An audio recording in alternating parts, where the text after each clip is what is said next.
5 años. A veces parece mucho tiempo, otras veces no tanto, pero en realidad es un periodo más que suficiente para transformar por completo la situación financiera de cualquiera.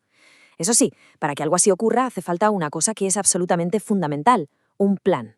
Para responder a esta pregunta, no basta con tener un sueño vago. Es necesario saber con detalle cuánto se quiere tener invertido o qué tipo de vida se busca exactamente.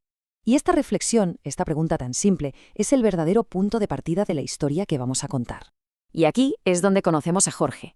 Durante mucho tiempo él sintió que vivía justo así, en piloto automático, llegando a fin de mes como podía.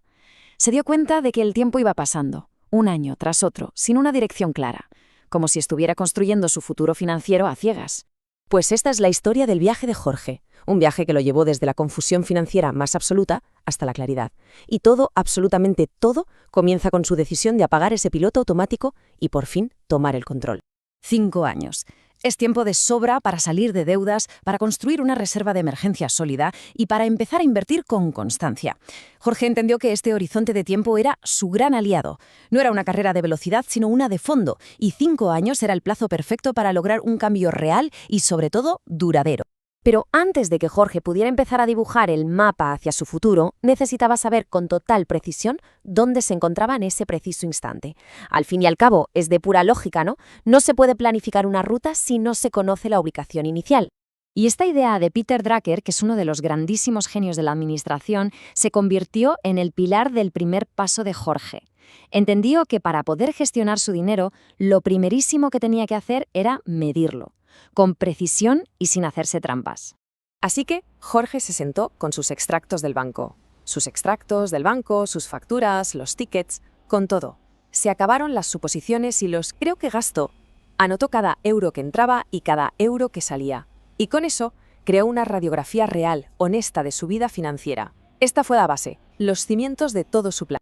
Bien, con su punto de partida ya clarísimo, ahora Jorge necesitaba definir con la misma precisión su destino. ¿A dónde quería llegar exactamente? Este es un paso que, aunque parezca mentira, a menudo se pasa por alto. Este fue un cambio de mentalidad brutal para Jorge. Comprendió la diferencia abismal que hay entre un deseo vago y un objetivo concreto. Dejó de decir «quiero tener más dinero» y empezó a definir metas claras, medibles y con un plazo. Y esto, precisamente esto, es lo que transforma un sueño en un plan de acción de verdad. Y para que el gran objetivo final no pareciera inalcanzable, lo que hizo fue dividirlo. Creó metas a corto plazo que le mantenían motivado, porque veía resultados rápidos. Mientras tanto, las metas a medio y largo plazo le servían de brújula, le daban una dirección clara para no perder el norte. Pero el punto crucial, el verdadero motor de todo, es que Jorge descubrió que su constancia se disparaba cuando conectaba sus metas financieras con valores personales, con emociones. Ya no era ahorrar dinero, era asegurar la educación de sus hijos. Ese porqué se convirtió en su gasolina. Ahora que sabía de dónde salía y a dónde quería ir, era el momento de construir el vehículo que le iba a llevar hasta allí. El plan de acción de Jorge se construyó sobre tres pilares fundamentales que además están totalmente interconectados. Podemos imaginarlos como si fueran una casa. El presupuesto son los cimientos, la reserva de emergencias son los muros y las inversiones son el tejado. Si los cimientos no son sólidos, todo lo demás corre el riesgo de derrumbarse. Así que empecemos por la base. Para organizar su dinero, Jorge adoptó una regla muy conocida, la del 50-30-20. Destinó el 50% a sus necesidades esenciales, como la vivienda o la comida, el 30% a su estilo de vida, como el ocio, y, lo más importante, un 20% que iba directo, sí o sí, a sus metas financieras. Esta estructura le permitió dirigir su dinero de forma consciente y, oye, se puede adaptar a cada realidad. Este es el colchón de seguridad de Jorge, su red.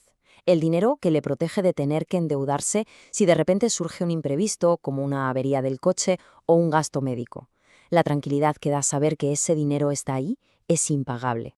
Con el presupuesto bajo control y la reserva ya garantizada, Jorge llegó al pilar que de verdad hace que todo crezca: las inversiones. Y el primer concepto que aprendió fue este, el de la asignación de activos, que en el fondo no es más que el sabio consejo de no poner todos los huevos en la misma cesta. Para diversificar, Jorge aprendió que no necesitaba ser un experto en elegir acciones una por una. Descubrió los ETFs, que funcionan como si fueran cestas llenas de distintos activos. Es una forma súper simple y muy eficiente de invertir en todo un mercado como el internacional y así equilibrar el riesgo y el posible retorno. Y un detalle clave: una vez al año, Jorge revisaba su cartera. Si una parte había crecido mucho, vendía un poquito de ahí y reasignaba ese dinero a las partes que se habían quedado más atrás. Es un simple mantenimiento anual para asegurarse de que el plan sigue siempre en el rumbo correcto. Y esto nos lleva a la última lección, y quizás la más importante que aprendió Jorge. Un plan financiero no es un documento estático que se talla en piedra, es más bien un organismo vivo. Esta frase lo resume todo a la perfección. El verdadero poder no está en el plan perfecto que se crea el primer día, porque eso no existe.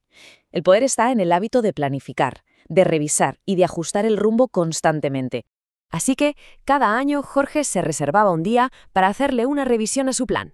Analizaba el rendimiento, se preguntaba si su estructura seguía siendo eficiente y, lo más importante, qué necesitaba actualizar, porque sus metas cambiaban, su vida cambiaba y su plan tenía que evolucionar con él.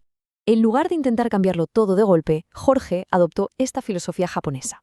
Se centró en una pequeña mejora en cada revisión, reducir un gasto mínimo, aumentar un poquito el ahorro, automatizar un proceso. La acumulación de esas pequeñas mejoras durante 5 años es lo que al final genera el gran cambio. Y es importante hablar de esto. Hubo un periodo bastante largo en el que Jorge ahorraba, invertía y aprendía, pero no veía grandes cambios por fuera. Es lo que se llama la meseta del potencial latente. Es algo totalmente normal, y es el momento exacto en que su disciplina fue puesta a prueba. Mucha gente abandona justo aquí, justo antes del punto de inflexión. El viaje de Jorge demuestra que es posible transformar por completo una realidad financiera. No de la noche a la mañana, claro, sino a través de un proceso estructurado, consciente y adaptable.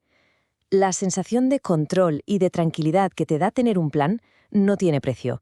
Y todo empieza con la misma decisión que tomó Jorge, dar ese primer paso.